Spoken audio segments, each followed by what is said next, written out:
The sound of furniture scraping across hardwood floors yanked me from my workspace. Strange. I lived alone, with Mark, and he was supposed to be at the office. I pulled off my headset mid-lecture, apologizing to my online students before ending the session early. "Just a bit to the left, Fred. The lighting's better there." The voice was unmistakable. Evelyn, my mother-in-law. "I'm Julia, and until 5 minutes ago, I thought I had my life perfectly arranged, organized, under control." The thud of heavy objects and shuffling footsteps grew louder. I emerged from my home office to find Evelyn directing Fred like a traffic cop while they rearranged my living room furniture. My carefully curated space was already transformed into chaos, with boxes stacked against walls and suitcases lined up like soldiers. "What's happening here?" My voice came out higher than intended. Evelyn turned, her face brightening with that particular smile that never quite reached her eyes. "Oh, Julia, wonderful timing. We're just getting settled in." "Mark didn't tell you?" "Tell me what exactly?" The room suddenly felt too small, too warm. "That we're moving in, of course." She gestured at the boxes. "Fred's company went under. Terrible business, really.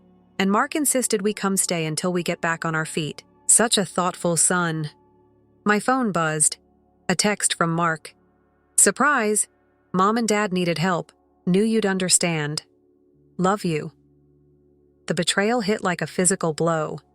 6 months of marriage, and this was how he handled major decisions. By ambushing me? "Evelyn," I began. "I'm in the middle of teaching online courses. I need quiet." "Oh, don't worry about us," she interrupted, already moving toward my kitchen. "I'll just start organizing things properly. Your cabinet arrangement is rather interesting." I followed her, watching helplessly as she began emptying my perfectly organized cupboards. "Evelyn, stop. We need to discuss this." "Discuss what, dear?" "It's already decided. Mark signed the paperwork this morning to add us to the lease." The room spun slightly. "He did what?" "Well, we need to be official residents for insurance purposes," she explained, as if talking to a particularly slow child. "Now, where do you keep your good china? These everyday dishes are rather basic." Fred shuffled past with another box, avoiding eye contact. He'd always been the quiet enabler to Evelyn's steamroller personality. My phone buzzed again. Lisa this time. "Lunch today?" I typed back quickly. "Emergency. Need you now." "Julia," Evelyn called from deep within my kitchen. "I noticed you don't have a proper spice rack. How do you manage to cook anything decent?" I closed my eyes, counting breaths like my therapist taught me. "I manage just fine." "Well, we'll fix that. I brought my entire collection. And wait until you see the new organizing system I have planned. This kitchen needs a woman's touch." The implication hung in the air like smoke. I wasn't woman enough, wasn't wife enough, wasn't good enough. My phone buzzed one final time. Mark again. "They'll only stay a few months. Promise." "Thank you for being so understanding, babe." Understanding. I stared at the message, something cold and hard forming in my chest. He hadn't asked, hadn't consulted me, had simply decided to upend our lives, my life, without a single conversation. I watched Evelyn rearranging my kitchen, Fred dutifully carrying in more boxes, and realized with crystal clarity that this wasn't just about helping family. This was a takeover, pure and simple. And Mark had handed them the keys. "I need some air," I announced to no one in particular, grabbing my keys and phone. "Oh, perfect timing," Evelyn called after me. "Could you pick up some proper cleaning supplies? Your selection is rather limited." I didn't answer, just closed the door behind me with deliberate softness. But inside, something was screaming. This wasn't just an invasion of space. This was war, and they had no idea what they just started. Lisa took one look at my face across the cafe table and pushed her untouched latte toward me. "Drink. You look like you need something stronger, but this will have to do." She rearranged my entire kitchen. The words came out flat, emotionless. 6 hours? That's all it took for her to demolish every system I had in place. And Mark? Still at work, conveniently. I wrapped my hands around the warm cup. He texted me 15 minutes ago asking what I wanted for dinner. Like everything's normal. Like he didn't just move his parents into our home without asking me. That's not just inconsiderate, that's a betrayal. My laugh sounded hollow. You should see what Evelyn did to my office. Apparently, my cluttered workspace wasn't conducive to proper teaching. She organized everything while I was out. I can't find half my materials for tomorrow's lectures. Lisa's eyes narrowed. Why do I feel like there's more? She scheduled a family dinner for tonight, invited Mark's sister and her husband too. In my house, using my kitchen, which I apparently don't know how to properly stock or organize. My phone buzzed. Evelyn again. Dear, where do you keep your good tablecloth? The one in the drawer has a small stain. I don't own a good tablecloth, I muttered, shoving the phone face down. You need to talk to Mark, Lisa said. Set boundaries before... Before what? Before his mother completely takes over? Too late. I pulled out my tablet, showing her the email I'd received an hour ago. She's already contacted my department head about improving the online learning experience through her years of administrative expertise. She didn't. Oh, she did. 30 years as a school principal apparently qualifies her to redesign my college-level courses. The bitterness in my voice surprised even me, and Mark thinks it's great, says I should be grateful for her experience. My phone buzzed again. Mark this time. Mom's making her famous pot roast, your favorite. It's not my favorite, I said to Lisa. I'm vegetarian. Have been for 12 years. She knows this. She just chooses to forget. Lisa reached across the table, squeezing my hand. What are you going to do? Before I could answer, my phone lit up with a notification from our joint banking app, a significant withdrawal. My heart stopped. $5,000, I whispered, showing Lisa the screen. He just transferred $5,000 to his parents' account without discussing it with me. Can he do that? Legally. Yes. Ethically? I locked my phone, something cold and calculating settling in my chest. You know what the worst part is? What? Evelyn's been making comments about my salary, how teaching online isn't a real job, how Mark needs to be the primary provider. Lisa, I make twice what Mark does. My online courses and consulting work, they paid for our house deposit, our wedding, everything. Lisa's expression hardened. They're using you. Yes. The realization didn't hurt as much as I expected, maybe because I'd already known, somewhere deep down. And Mark's letting them. My phone buzzed one final time. Evelyn again. Dear, I took the liberty of rescheduling your evening lectures.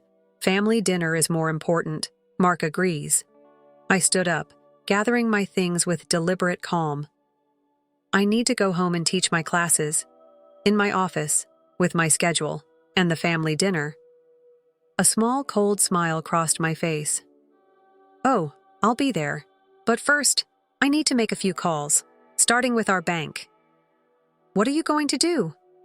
I thought about Evelyn's smug smile, Fred's avoiding eyes, and Mark's casual betrayal. I'm going to teach them all a lesson about respect and proper organization. I picked up my bag, feeling lighter than I had all day. After all, isn't that what family's for? Lisa's worried expression followed me out of the cafe, but I barely noticed. I was too busy planning. Evelyn wasn't the only one who knew how to take control. She'd just forgotten one crucial detail. This was my house, my life, and my rules. And class was officially in session. The family dinner felt like a carefully orchestrated performance, with Evelyn as the conductor and everyone else playing their assigned parts, everyone except me. I sat at my own dining table, now adorned with Evelyn's lace tablecloth, scrolling through our bank statements on my phone beneath the table. Julia, dear, you're being awfully quiet. Evelyn's voice carried that particular note of concern that always preceded criticism. Are you feeling well? You look a bit peaked. I looked up from my screen, where I'd just discovered 3 more unauthorized transfers to Fred's business account. Just fascinated by numbers, I said, smiling tightly. They tell such interesting stories. Mark shifted uncomfortably beside me. Mom's right. You seem off tonight. Funny you should mention that. I set my phone face down. Fred, how's the job search going? Fred nearly choked on his pot roast. Evelyn's fork clattered against her plate. It's proceeding, Fred managed, not meeting my eyes. Really, because I just got off the phone with the bank. They were quite helpful in explaining all these recent transfers, especially after I mentioned potential fraud. The silence that followed was absolute. Mark, I continued, my voice level and clinical, $115,000. That's how much you've taken so far. My money, my work, my savings. Our savings, Mark corrected weakly. No. I pulled out a stack of papers from my bag. My savings. I've got every deposit record here, every course payment, every consulting fee. Did you think I wouldn't notice? We were going to pay it back, Fred said quietly. Once my new investment. What investment? I turned to Evelyn. The same kind that bankrupted his company. The one you're trying to resurrect with my money? Evelyn's practiced smile faltered. Mark assured us that you wouldn't mind, that you'd understand. Or that I was too stupid to notice. That's not fair, Mark protested. Fair? I laughed, the sound sharp and brittle. Let's talk about fair. Let's talk about how you've been undermining my career while spending my money. About how Evelyn's been rearranging my life while Fred's been emptying my accounts. We're family, Evelyn said firmly. Family helps each other. Family asks. Family respects boundaries. Family doesn't steal. Mark reached for my hand. I pulled away. I've frozen the accounts, I continued. All of them. The bank's investigating the transfers. They're particularly interested in the forged signatures. Fred's face went ashen. You can't. I already have. I stood up, my chair scraping against the floor. You have 24 hours to return the money and find somewhere else to live. This is ridiculous, Evelyn sputtered. Mark, tell her. Tell me what? I turned to my husband. That you're sorry? That you didn't mean to betray every ounce of trust I had in you? Or that you actually believe your parents' financial schemes will work this time? Mark's silence was answer enough. The funny thing is, I continued gathering my things, I teach people for a living, and the most important lesson? Actions have consequences. Where are you going? Mark's voice cracked. To stay with Lisa. I've already packed a bag. I headed for the door, then paused. Oh, and Evelyn. You can keep the tablecloth. Consider it a parting gift. Something to remember me by while you're looking for a new place to live. You can't just leave, Evelyn called after me. This is family. I turned back one last time, meeting each of their eyes in turn. No. This was a lesson, and class is dismissed. The door closed behind me with a satisfying click, cutting off their protests. In my car, my phone lit up with messages. Mark begging me to come back, Evelyn demanding explanations, Fred attempting to justify.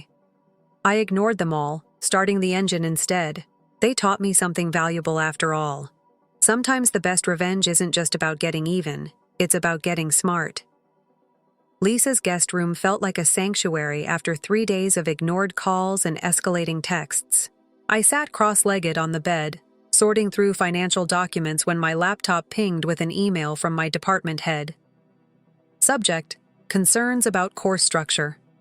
My stomach clenched as I opened it. Evelyn's influence was all over the carefully worded critique of my teaching methods, the same methods that had earned me Teacher of the Year twice. A knock at the door. Lisa appeared with coffee and that worried look she'd been wearing since I arrived. Your phone's buzzing again. Let it. I turned the laptop screen toward her. Look what Evelyn managed to accomplish in just 4 days. Lisa scanned the email, her expression darkening. She's trying to destroy your career. Not trying. Succeeding. I pulled up another email. 3 of my students have withdrawn, citing administrative recommendations. Guess who's been calling them personally? Can she do that? Apparently, being a former principal gives her privileges I didn't know about. I closed the laptop harder than necessary. But that's not even the worst part. My phone buzzed again. This time I checked it. A text from Fred. "We need to talk about Mark's future." "His future?" Lisa read over my shoulder. "What does that mean?" I pulled out a stack of papers I'd retrieved from my home office before leaving. "It means this." I spread them across the bed. Loan applications, investment proposals, and a half-completed contract for a new business venture. All in Mark's name. All using our house as collateral. "He wouldn't," Lisa whispered. "He already has." I held up the final document. A power of attorney form with my forged signature. Found this hidden in Evelyn's organizing supplies. They were planning to transfer everything into Mark's name. The house, the savings, even my consulting business. Lisa's eyes widened. "That's illegal." "Very," and the signature is definitely not mine. But guess whose handwriting it matches? I pulled out one of Evelyn's many instructional notes she'd left around my house. Lisa's eyes widened. "You're not just angry anymore, are you? You're scared." Before I could answer, my phone lit up with a new email. My hands started shaking as I read it. "What?" Lisa demanded. "They filed a formal complaint with the university. Professional misconduct." My laugh sounded hollow. Apparently, my unstable behavior and unprofessional teaching methods require immediate review. "But you have proof of what they did, do you?" I gestured at the papers. "A forged document I technically stole. Bank transfers that Mark can claim were authorized. It's their word against mine. And Evelyn's got 30 years of educational authority backing her up." My phone buzzed again. "Mark, come home. We can fix this. Mom's just trying to help." "Help." I repeated the word, tasting it, bitter, like ash. Like they helped Fred's former business partners, the ones who lost everything. Lisa sat beside me, picking up the power of attorney form. "What are you going to do?" I looked at my phone as another message appeared. Evelyn this time. "Dear, you're being rather dramatic. We only want what's best for the family." Family. The word that had become a weapon. "You know what the funny thing is?" I started, gathering the documents into my laptop bag. "They taught me everything I needed to know about protecting myself. Evelyn's meticulous organization, Fred's business records, Mark's blind trust in their schemes." "Julia." I stood up, suddenly energized. "I need to make some calls, starting with the university's legal department, then the bank's fraud division. And finally," I held up the power of attorney form. "A handwriting expert I used to consult with." "You're going to fight back?" "No." I smiled, and for the first time in days, it felt real. "I'm going to teach them about consequences, properly, with detailed documentation and everything. Evelyn would be proud of my organizational skills." My phone buzzed one final time. Mark again. "Mom says if you don't come home soon, she'll have to take more direct action." I turned the phone off completely. They want to play games with my future? Fine, but they forgot something crucial. "What's that?" "I teach people for a living, and this," I patted my laptop bag, "this is going to be my master class." The handwriting expert's report arrived in my inbox at exactly the same moment Evelyn launched her next attack. I stared at my phone, reading the university dean's message requesting an immediate meeting about my concerning behavior and questionable teaching practices. Perfect timing. "Everything okay?" Lisa asked from her kitchen doorway. I held up my laptop. The forgery analysis came back. Evelyn's handwriting is a perfect match. That's good, right? It would be. I pulled up another email. "Except Mark just transferred all our joint accounts into his name only. Apparently, my mental state requires financial supervision." Lisa's face darkened. "They're trying to trap you." "No," I closed the laptop. "They're trying to erase me." My phone buzzed with a text from Mark. "Mom's worried about you. We all are. Come home and let us help." Help! Such a simple word for such a complicated trap. I grabbed my car keys. "I need to go somewhere. Julia, wait! But I was already moving, driven by a clarity that felt almost dangerous. 20 minutes later, I parked outside my house. Through the window, I could see Evelyn rearranging my living room again, probably explaining to Mark how much better everything looked now.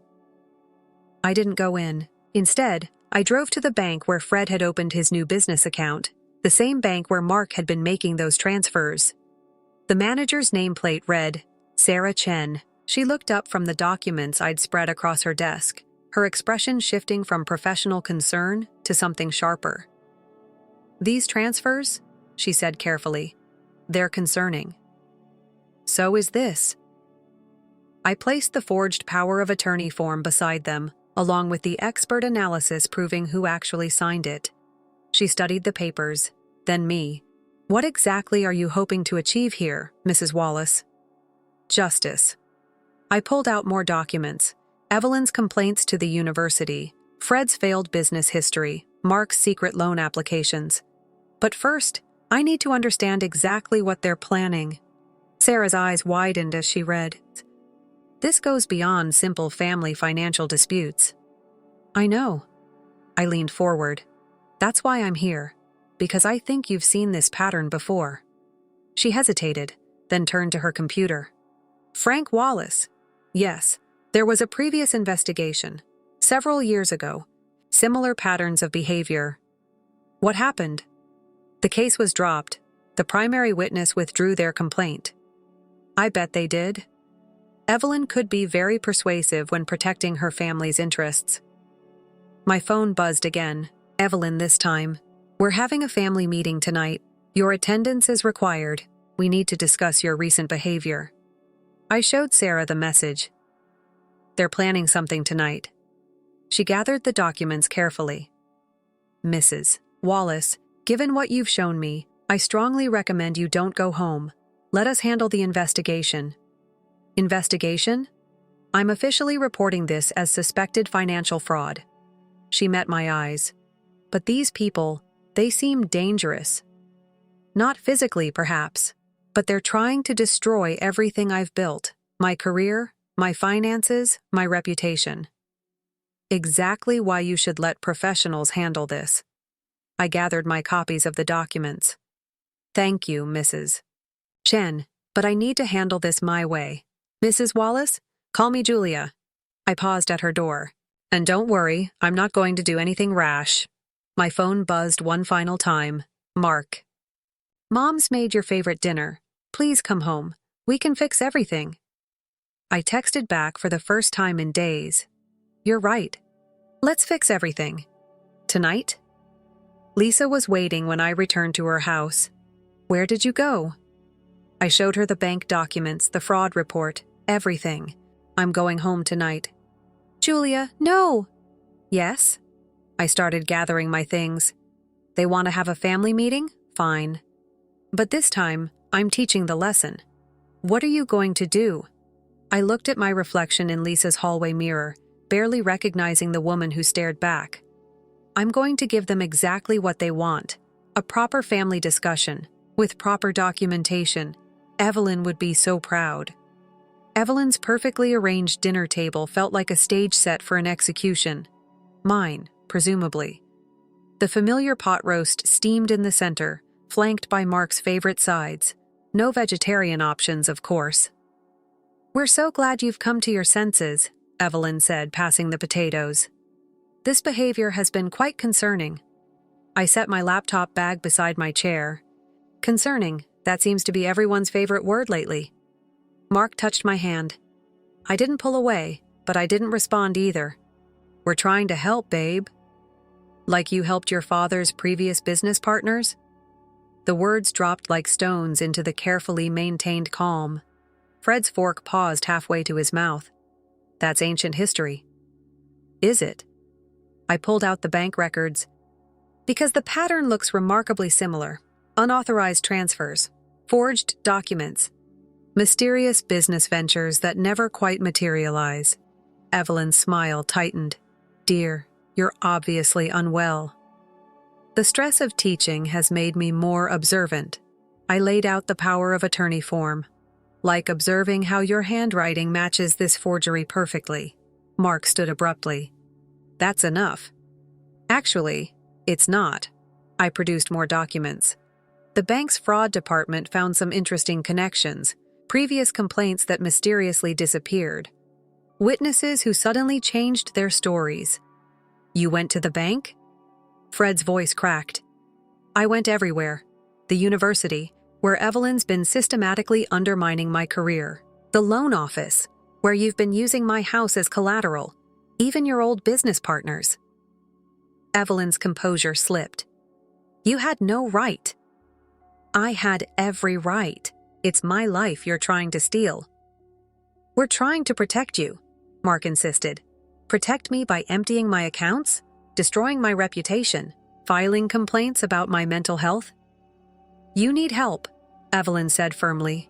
Professional help. We've already arranged for commitment papers, power of attorney, complete control of my assets. The silence confirmed everything. Here's what's going to happen. I opened my laptop. Either you all sign these confession statements, or everything, the fraud, the forgeries, the previous victims, goes public. Tonight. Mark laughed, but it sounded hollow. You're bluffing. Am I? I turned the screen toward them. Because the bank's fraud department, the university board, and 3 journalists are waiting for my signal. Evelyn stood, her authority mask firmly in place. This is ridiculous. Mark, call Dr. Matthews. She's clearly having another episode. Another?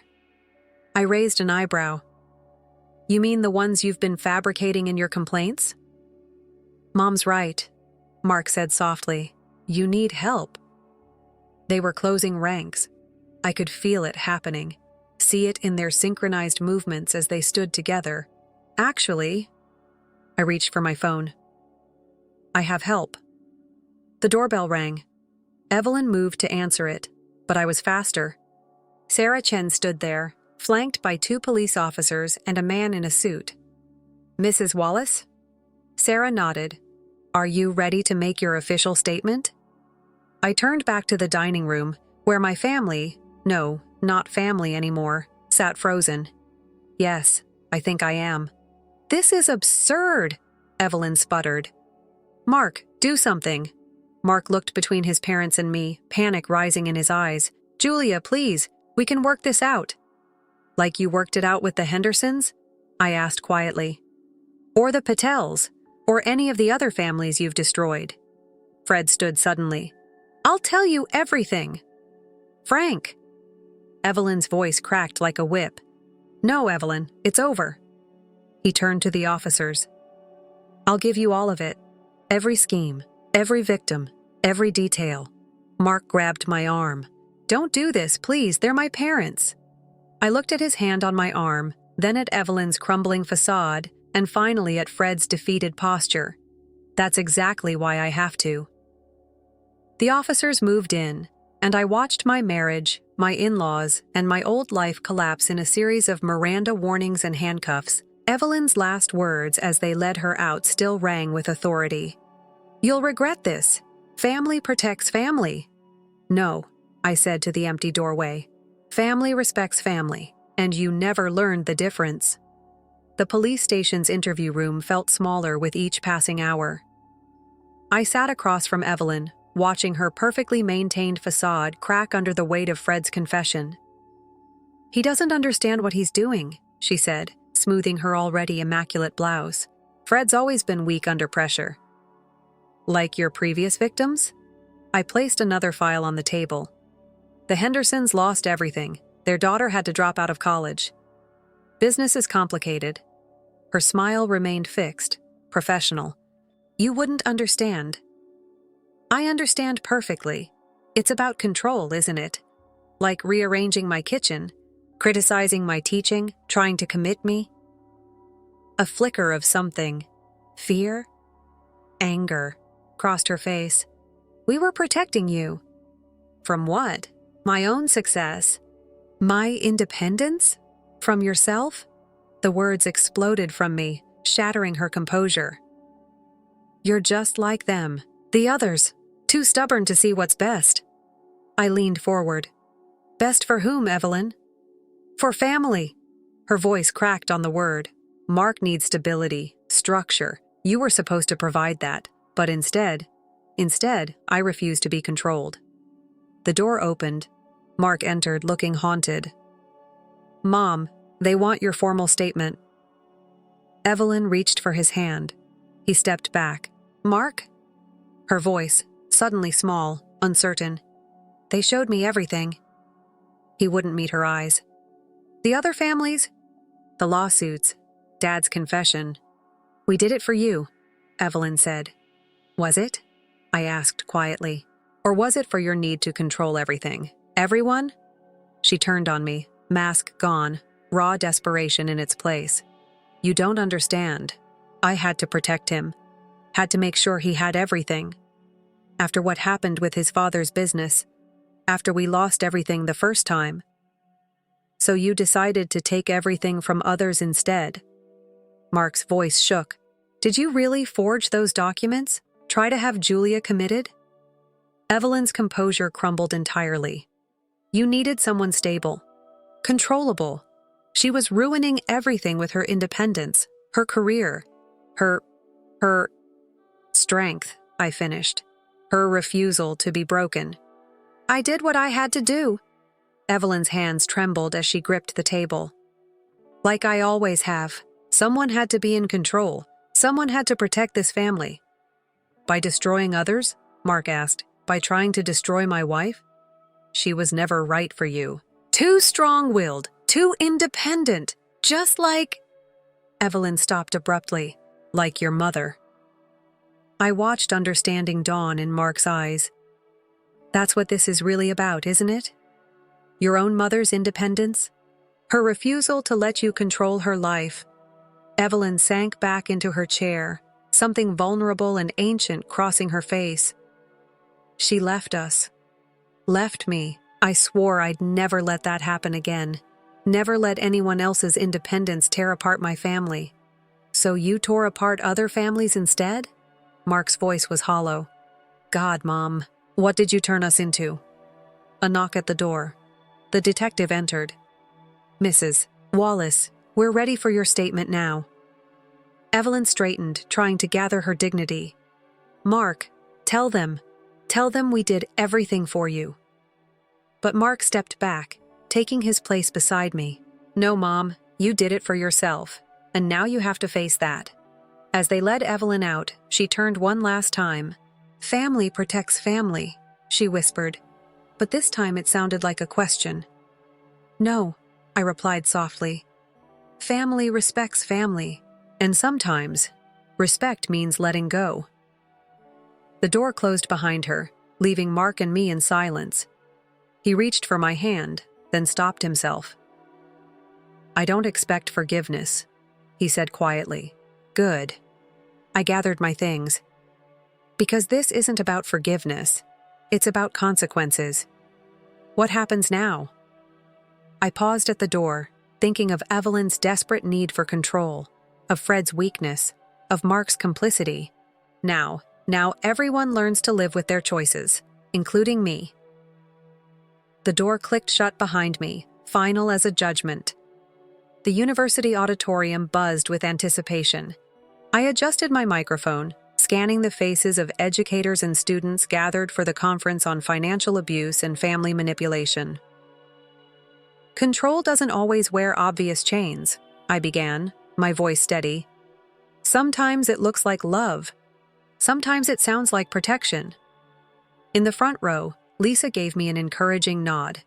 Beside her sat Sarah Chen, who'd become more than just a bank manager during the investigation. My mother-in-law taught me the most valuable lesson of my life, I continued, but not the one she intended. My phone vibrated. Another message from Mark. I'd stopped reading them weeks ago, after the sentencing. His parents had taken a plea deal, but the ripples of their schemes still spread.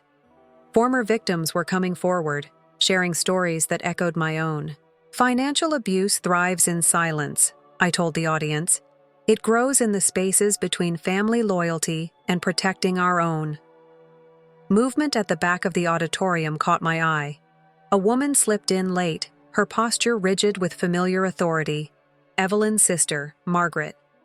She'd reached out after the trial, sharing stories of their controlling mother, of Evelyn's desperate need to never be powerless again. "The hardest part isn't recognizing the abuse," I said, meeting Margaret's eyes. "It's accepting that sometimes the people who hurt us truly believe they're helping. That makes it harder to fight back, harder to break free." My presentation screen showed bank statements, forged documents, careful records of systematic control. The audience leaned forward, recognizing their own stories in mine. But here's what they don't tell you about breaking free.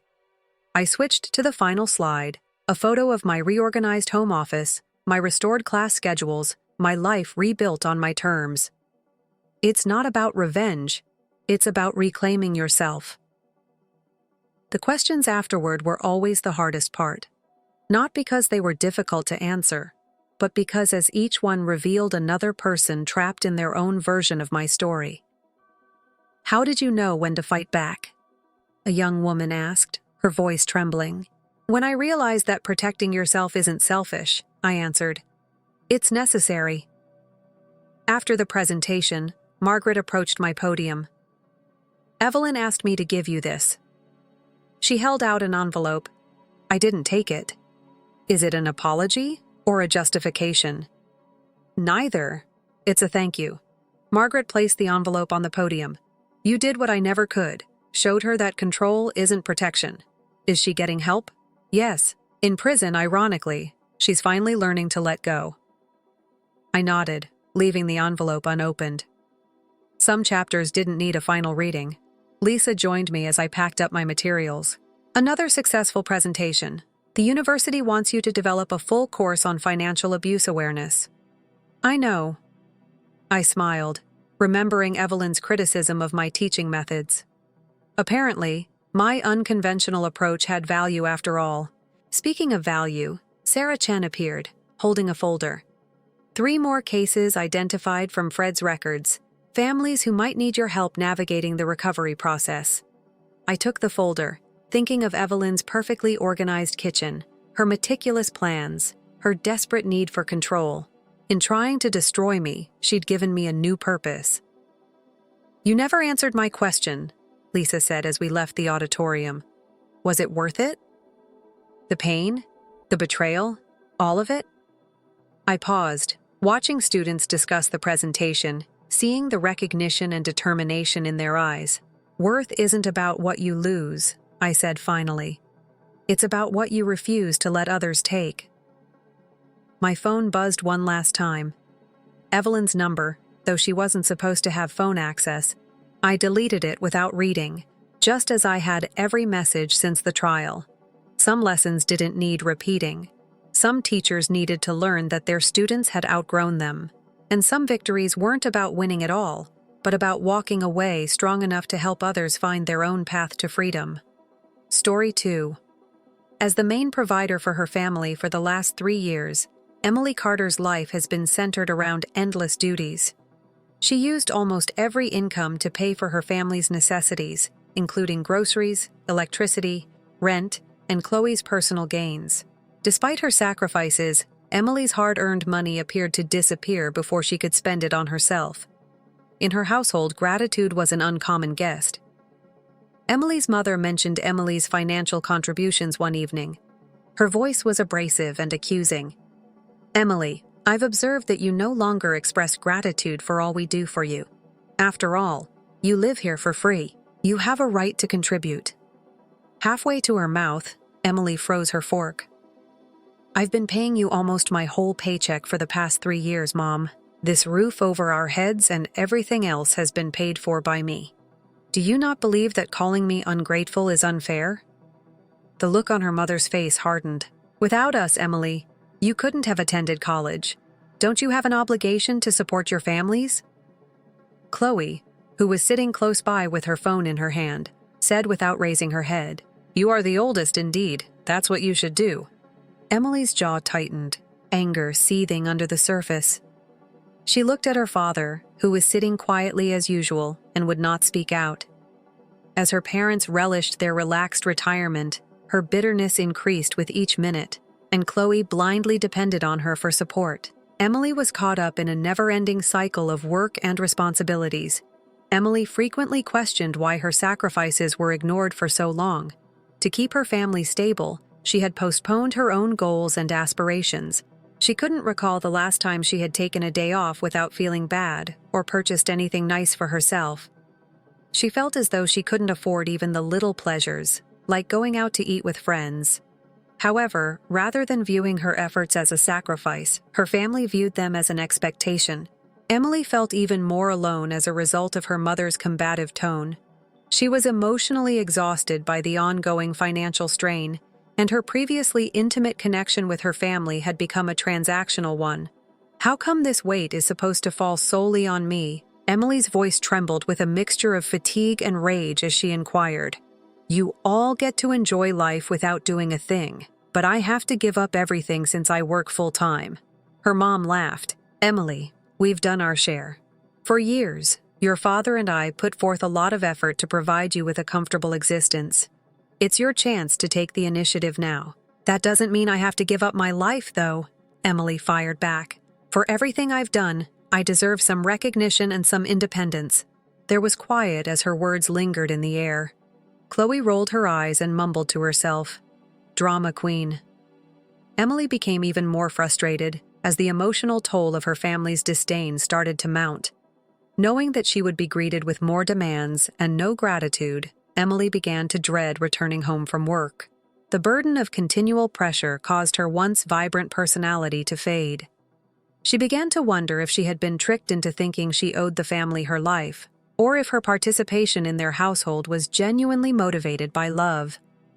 She became increasingly aware of how one-sided the relationship had become as she thought back on her sacrifices. "I am not a machine." One night, while lying awake and gazing at the ceiling, Emily pondered, "I have my own wants and aspirations. When can I start living my life?" Emily was reluctant to face her family head-on, even though her animosity was rising. She didn't say anything, since she didn't want to offend them or be accused of being selfish, but she knew in her heart that she couldn't continue on her current course. The most agonizing insight was how readily her relatives disregarded her difficulties. Emily's efforts were seen by them as merely a part of her responsibilities as the oldest daughter. Her mother commended Chloe for her charm and promise, while her father would remark in passing how delighted he was of her carefree attitude. Emily, however, received the treatment of an unseen practitioner. Everyone else's wants and feelings came before hers. Her family would dismiss her grievances even when she found the strength to voice them. Each encounter widened the gap between Emily and her family by calling her ungrateful or too emotional. She started to realize how drastically different her life was from the one she desired. The seeds of change had been sown, but it would take more fortitude than she ever imagined to escape the cycle of guilt and reliance. Emily Carter's early years were a patchwork of short-lived happiness and long-lasting sadness. She yearned for her parents' affection and attention as a child, but after the birth of her younger sister Chloe, their priorities completely changed. Emily could still clearly recall the proud and excited expressions on her parents' faces the day they welcomed Chloe home. "She's so cute." Cradling the little infant, her mother cooed, "Emily, now you are the older sister. You will look after her, won't you?" Initially, Emily enthusiastically accepted her new position, wanting to love and protect her younger sister. But the attention she used to get diminished as the days stretched into weeks. Emily was left on her alone as her parents focused all of their attention on Chloe. The beloved oldest daughter had become a shadow in her own household. Chloe appeared to get unending love and luxury from Emily's parents. Chloe would receive toys and sweets from her father. As he watched her play, his countenance brightened. Emily, however, frequently received contemptuous assurances. Her father used to remark, "Next time, I'll get you a toy." But that never happened. Emily's father's tolerance soon ran out whenever she expressed a want for the same presence or attention. "Emily, stop being envious. You're older. You ought to be more aware." His voice would rise in irritation as he snapped, Emily would feel inconspicuous and invisible as the room would go quiet, except for Chloe's sobs, while their father consoled her. The wound was only made worse by her mother's lack of concern. When Emily needed assistance or consolation, her mother's reaction was aloof and uncaring. "Why are you unable to manage this on your own?" She would dismiss Emily's sentiments by saying, "You're old enough." The reprimands were severe and frequent. Emily is left to doubt her value. Emily's responsibilities increased as Chloe got older. She was supposed to take care of Chloe, assist with household duties, and do her own studies without complaining. "The big sister is you. You ought to lead by example." While Chloe relished carefree days full of play and laughter, her mother frequently reminded her. Emily's life consisted of a lot of responsibilities. While her mother lavished Chloe with attention, she would clean up after meals, fold clothing, and wash dishes. Demands disrupted even the smallest moments of happiness, such as finding time to read a book. "Come assist me with the groceries, Emily." Her mom would give her a call. Or, "Before you begin your homework, remember to hang the clothes." It seemed as though her wants and needs were unimportant. On Chloe's birthday, the difference in treatment was glaringly obvious. She would get expensive presents, and the home would be decked out with balloons and streamers. Emily's birthdays, on the other hand, were usually modest and unassuming, with a plain cake and a vague "happy birthday." Emily's self-esteem suffered long-term effects from the partiality and neglect. She was raised with the idea that other people's needs and feelings were more significant than her own. She became a people-pleaser as a result of her mother's contemptuous behavior and her father's stern remarks. She learned to repress her feelings out of a desperate need for acceptance and a concern that doing so would result in further rejection or reprimands. She chose to ignore her suffering and focus on her studies in the hopes that she would gain the respect and affection she so desperately desired. However, Chloe's slightest triumphs eclipsed hers, regardless of how brilliantly she performed. As her mother would display it on the refrigerator, she would say, "Look how well Chloe drew this picture." Uncelebrated and forgotten, Emily's accolades and diplomas were hidden away in drawers. Emily eventually learned to conceal her suffering. Putting on a strong front, she endured the emotional disregard and partiality that had become her everyday life in silence. However, a silent animosity started to develop. A seed sown in her early years that would later motivate her to recover her feeling of value. Although her early life experiences influenced who she was now, they also made her long for a life free from incessant criticism, undervaluation, and overshadowing. Throughout her adult life, she continued to fight in silence, hoping to escape the pattern of neglect and forge her own way. Emily Carter anticipated that her diligence and hard work would eventually grant her some independence when she entered adulthood. She continued to prioritize her family's needs, even though she had a difficult full-time job as a business analyst. Her days started early as she rushed to work while balancing domestic duties, and they finished late as she cleaned up after supper while her family rested. To them, no matter how much she accomplished, it was never enough. She encountered opposition to her wish to be independent. "Mom, Dad, I think it's time I move out and start living on my own," she said warily one evening when she brought up the subject. Her mother scowled at once. "Emily, go out. How could you possibly consider abandoning us? You must be here." Her dad added his voice. "That's not what you're ready for. Living alone may be costly and risky. Besides, who's going to clean up around here?" Emily's chest constricted. "For years, I've been handling everything. I can't do this indefinitely. I need room to develop and lead a life of my own." Her mother's speech became abrasive. "Space. This is how you pay us back for everything we've done for you?" "Emily, you're being self-centered." Their remarks were incisive, arousing mistrust and guilt.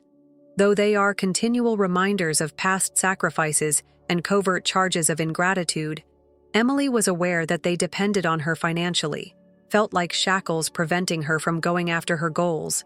"Without us, you couldn't have attended college." "One day," her mother reminded her. "Staying and providing for your family right now is the least you can do." Emily's frustrations were nonchalantly dismissed by Chloe, who also participated in the chorus. "You're just thinking too much. Emily, you are the oldest. You have an obligation to assist us." Her parents painted themselves as the victims of her ambition and interpreted her want for freedom as betrayal, a subtle but oppressive emotional manipulation. They would take between begging her to stay and berating her for even thinking about going. Furthermore, with each raise or promotion, her family's expectations simply increased. From home improvements to Chloe's interests, Emily's family found new ways to spend her earnings. As soon as her salary arrived, it was gone. Her father would laugh if she made any suggestion that she wanted to save money for the future. Which future? Your future lies with your family. Emily put all of her efforts into helping them, but she felt imprisoned by their unreasonable demands and lack of gratitude. They lived a relaxed lifestyle, not caring about her health. Emily's annoyance started to grow, seething deep inside. She could no longer deny the financial and emotional toll that her family's continual dependence on her was taking on her. Whenever she tried to stand up for herself, she was greeted with shame, rage, or mockery. However, Emily felt in her heart that something needed to change. She could no longer live her life according to the demands and expectations of her family. Her internalized animosity was an indication that she was about to lose it and would have to take charge of her own life. Emily Carter has always felt that she had an obligation to provide for her family. Her employment gave her financial security. However, the majority of her $77,000 yearly paycheck was spent on family bills. Her family seldom ever recognized her efforts in spite of her sacrifices. They used her money as a resource to pay for their victories and necessities.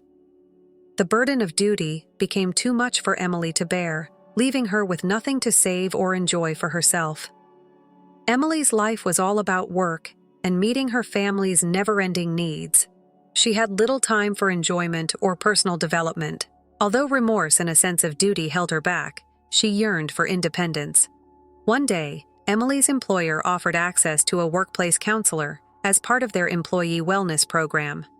After some hesitation, Emily made the decision to go to a session in the hopes of gaining some understanding. The kind and perceptive counselor listened to Emily's challenges. Emily described the years of mental and financial hardship. The counselor's face became grave. "Emma," she replied softly, "it sounds like financial domestic violence based on what you're stating." Emily was surprised at the phrase. "Financial domestic violence," she repeated, clearly perplexed. The therapist clarified. "When someone is manipulated financially, it's considered abuse. Excessive requests for money are part of it. Based on what you've shared, guilt-tripping and limiting your capacity to spend your own income for personal purposes. It's possible that your family is controlling your mind." It dawned on Emily like a wave. The pieces started to fit together, even though she had never thought about her circumstances in that way. The demands of her family never stop. A poisonous relationship was indicated by their contempt for her sacrifices and their exploitation of her emotions. She was unable to ignore it any longer. Emily stayed awake that night, mentally reciting the counselor's comments. She had taken up the family's financial responsibilities for years without protest, feeling that, as the oldest daughter, it was her responsibility.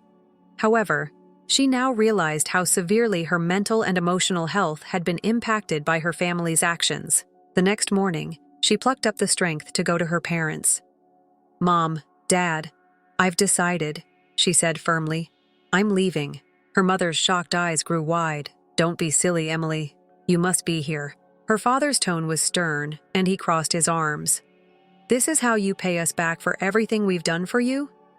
Emily stayed composed, yet determined. "Although I am grateful for everything you have done, I cannot continue to jeopardize my future and happiness. I need to take charge of my own life now." As expected, her family's response was contemptuous. From the sofa, Chloe sneered. "You can't survive alone for a month. We've always been there for you." "You're being selfish, Emily," her mother said. "Who is going to run the home? You cannot simply leave your family in this manner." It hurt what they said. Emily, however, was not going to give up. For the first time, she realized that their contempt was not a result of her flaws, but rather of their reliance on her. Their refusal to accept her difficulties just made her determination to stick with her choice stronger. Emily started getting ready to relocate. Nearby, she saw a little apartment that would provide her with the independence and space she so much desired. Despite the very taxing nature of the procedure, she felt empowered at every turn. The day she left home, the tone of her family became softer. "Emily, please think again," her mother begged. "Without you, I'll be lost." Emily, however, remained steadfast. She answered, "I have to do this for me. I need to take charge of my life."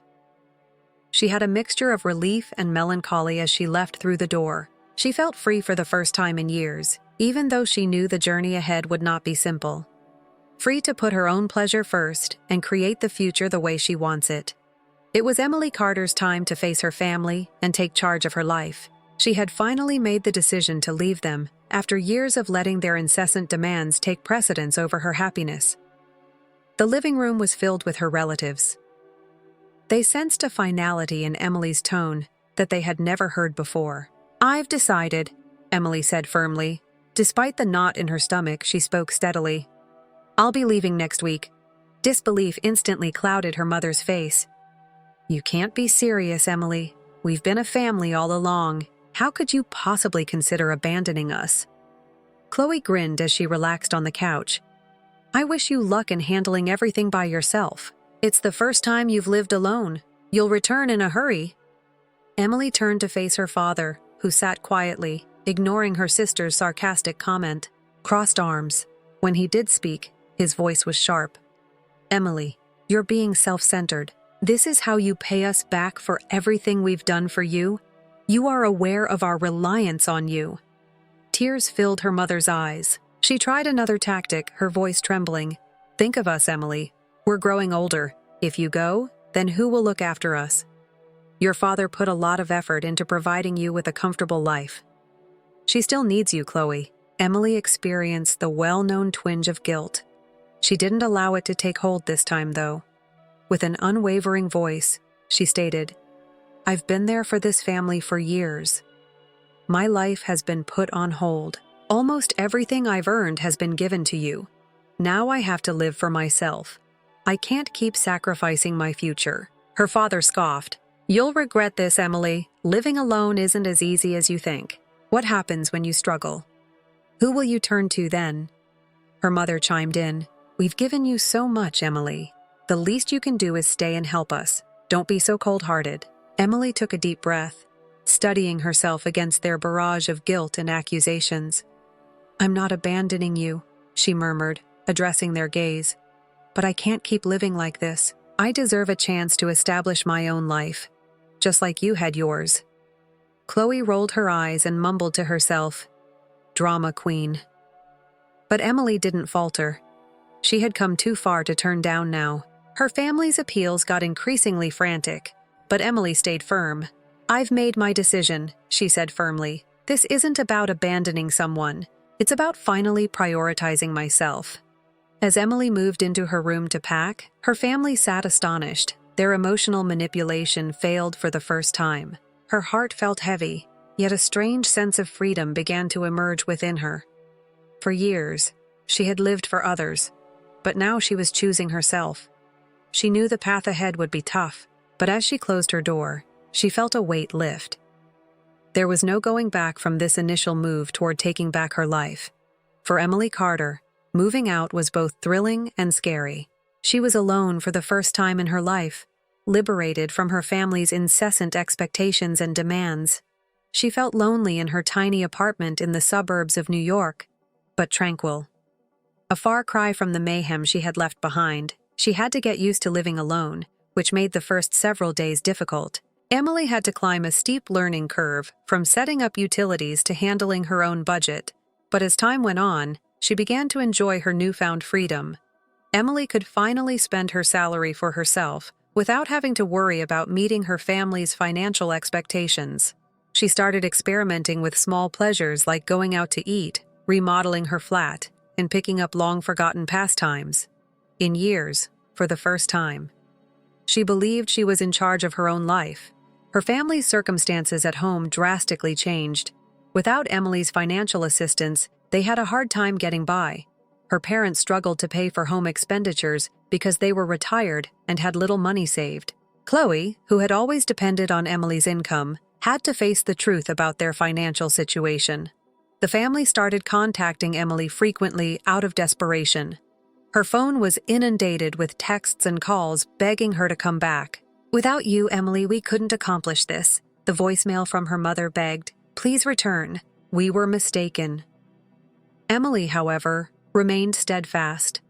She refused to repeat the pattern of giving up her future and happiness for her family, which she had done for years. She understood their hardships, but she also realized that leaving was the best course of action for her own welfare. Emily was relieved and proud of herself as she thought back on her adventure. The financial and emotional restraints that had long confined her had been lifted. Her life is focused on personal development and self-care. On the weekends, she traveled, made new friends, and created a whole unique life for herself. Emily decided to concentrate on the future, even though she could still feel her family's disappointment. With every day that went by, she realized how important it was to put herself first. She welcomed the liberty and contentment she had long earned,